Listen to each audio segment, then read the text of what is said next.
من الشیطان الرجیم بسم اللہ الرحمن الرحیم یا ایھا الذین آمنوا لا تتخذوا بطانة من دونکم لا یألونکم خبالا۔ اللہ کریم ارشاد فرماتے ہیں کہ اے ایمان والو نہ بناؤ اپنے دلی دوست مومنوں کے علاوہ کسی کو بھی، لا یألونکم خبالا، انہوں نے تمہارا نقصان کرنے میں کوئی کسر نہیں اٹھایا۔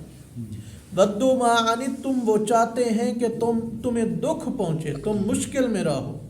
قد بدت البغضاء من افواہہم، تحقیق یہ ان کا بغض ان کے منہوں سے بھی نکل چکا ہے، ظاہر ہو چکا ہے۔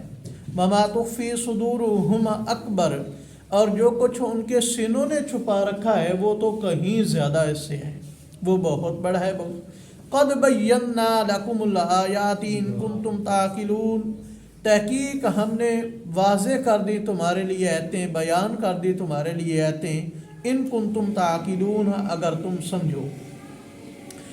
مدینہ کے اندر دو بڑے قبیلے تھے، اوس اور خزرج، اور تین قبیلے یہود کے بھی تھے۔ ان کی آپس میں دشمنی تھی، جب کہیں ان کی جنگ ٹھنڈی ہونے لگتی تو یہ ان کو لڑاتے۔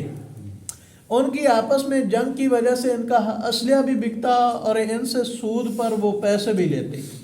اس طرح معیشت کے لحاظ سے بھی یہ ان پر چھائے ہوئے تھے، اور ان کی قتل و غارت کی وجہ سے افرادی لحاظ سے بھی یہ ان سے طاقتور ہو گئے۔ اب وہ ہو گئے مسلمان۔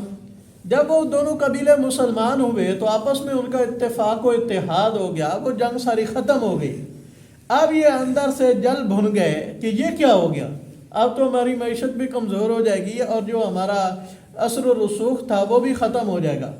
تو انہوں نے شرارتیں کرنا شروع کر دی۔ ظاہراً انہوں نے کلمہ پڑھ لیا، لیکن اندر، اور بعض نے کلمہ نہیں پڑھا لیکن ویسے تعلقات رکھے۔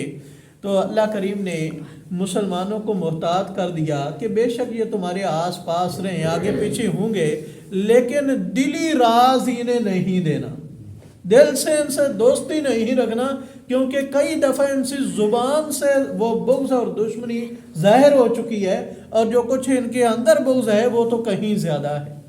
اللہ کریم میں ہاں انتم اولئک تحبونہم، تم تو ان سے محبت کرتے ہو، ولا یحبونکم، وہ تم سے محبت نہیں کرتے۔ تم تو مخلص ہو کر ان سے ملتے ہو، محبت کرتے ہو، لیکن وہ مخلص نہیں ہیں۔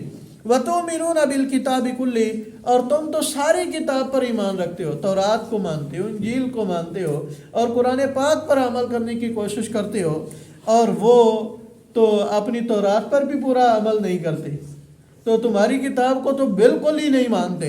وَإِذَا لَقُوكُمْ قَالُوا آمَنَّا، اور جب وہ تم سے ملاقات کرتے ہیں تو کہتے ہیں آمنا، ہم ایمان لے آئے۔ وَإِذَا خَلَوْا عَزُّوا عَلَيْكُمُ الْأَنَامِلَ مِنَ الْغَيْظِ، اور جب وہ الگ ہوتے ہیں تو غصے کی وجہ سے اپنی انگلیاں چباتے ہیں۔ جب ایک انسان کو کسی پر غصہ ہو اور اس کا بس نہ چل رہا ہو تو وہ یوں اپنے منہ کے اندر انگلی دباتا ہے۔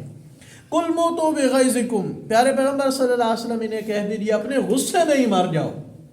ان اللہ علیم بذات الصدور، بے شک اللہ تعالیٰ تو سینوں کے راز بھی جاننے والا ہے، اور اللہ تعالیٰ ڈائریکٹ اپنی وحی، اپنا حکم اور ان کا راز اپنے نبی کو بتا رہے ہیں، اور اللہ تعالیٰ انہیں بچا رہے ہیں، اور یہ اپنی خباستوں کے اندر ہی مر جائیں گے۔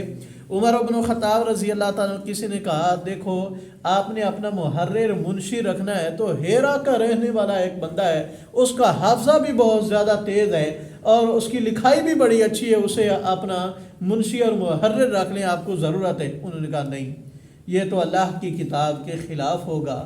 تو تحریر میں کئی راز کی باتیں لکھی جاتی ہیں، تو غیر مسلم کو میں اپنا منشی اور رازدان کیسے رکھ لوں، وہ میرا خیر خواہ کیسے ہو سکتا ہے؟ تو اللہ کریم کہہ رہے ہیں کہ غیر مسلم تمہارا کبھی بھی دلی دوست نہیں ہو سکتا۔ آج بھی مسلم حکمرانوں کو چاہیے کہ اپنے دفاعی نظام پر، معیشت کے اوپر، چاہے جتنے قابل ہوں غیر مسلم، ان کو یہ پوسٹیں نہیں دینی چاہیے۔ ہمیشہ یہ تاریخ میں لکھا گیا ہے اور تجربہ ہوا ہے کہ جب بھی کسی نے نقصان پہنچایا ہے تو یہ خاص پوسٹوں پر گئے اور وہاں سے انہوں نے مسلمانوں کو کیا ہے، نقصان پہنچایا ہے، اور مسلمانوں کے راز غیروں کو دیے ہیں۔ تو اللہ کریم سے دعا ہے کہ اللہ تعالی ہمیں ان کے شر سے محفوظ رکھے۔